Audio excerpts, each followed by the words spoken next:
ये प्रेम कहानी एक ऐसे लड़के की है जो प्रेम शब्द के बारे में कुछ नहीं जानता था। उसने कभी भी प्रेम के बारे में नहीं जाना था। चलिए हम उस लड़के के प्रेम कहानी को जानते हैं। एक लड़का था, वह काफी खुश रहता था। उसके जीवन में कोई गम नहीं था। अभी उसकी पढ़ाई खत्म नहीं हुई थी। हम आपको बता दें कि वह लड़का पढ़ने में बहुत तेज था। उससे हर टीचर खुश रहते थे।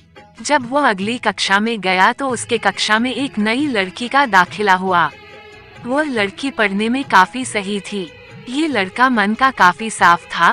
वह हमेशा लड़कियों से तो बात करता था, लेकिन कोई बुरी नजर नहीं डालता था। अब नई लड़की उस लड़के की कक्षा में आई थी। पहले तो इन दोनों में कोई बात नहीं होती थी, लेकिन वह कहते हैं न कि नियति जो चाहे वह कर सकती है। कुछ समय बाद ही पढ़ाई से जुड़ी काम के लिए बातें होने लगी। पहले तो काफी कम बातें होती थी लेकिन उन दोनों को एक दूसरे से बात करने में काफी मजा आता था। वो अब बहुत सी बातें करने लगे।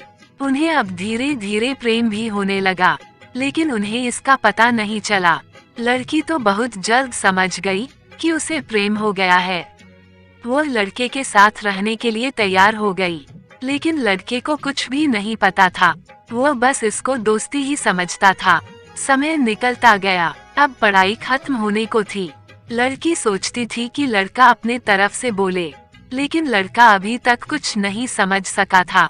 आखिर लड़की ने ही यह बात उसके दोस्तों से कही। बस दोस्त तो अच्छे और बुरे दोनों होते हैं, लेकिन इस लड़के के काफी दोस्त इसके कामयाबी से जलते थे।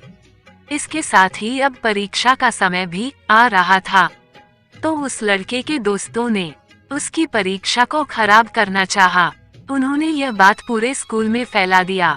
जब ये बात टीचर तक पहुंची तो वह इस पर विश्वास नहीं कर पा रहे थे। इसके बाद ये बात लड़के के पास भी पहुंचा। अब जब भी वह स्कूल आता था तो उसको काफी बेइज्जती का सामना करना पड़ता था। इसके कारण उस लड़की से बात करना भी छोड़ दिया और परेशान भी होने लगा। उसने जैसे तैसे परीक्षा को खत्म किया और उसके बाद वह अपने नई जिंदगी की शुरुआत की। भले ही उसके परीक्षा में कम अंक आए थे, लेकिन आज वह बहुत खुश है, क्योंकि पढ़ाई खत्म होने के बाद उसने बड़ी मेहनत की और एक बड़ा अफसर बना और अब उस लड़की से शादी कर ली। उस लड़के को भी उस लड़की से प्रेम था, लेकिन वह एक अच्छे समय के इंतजार में था।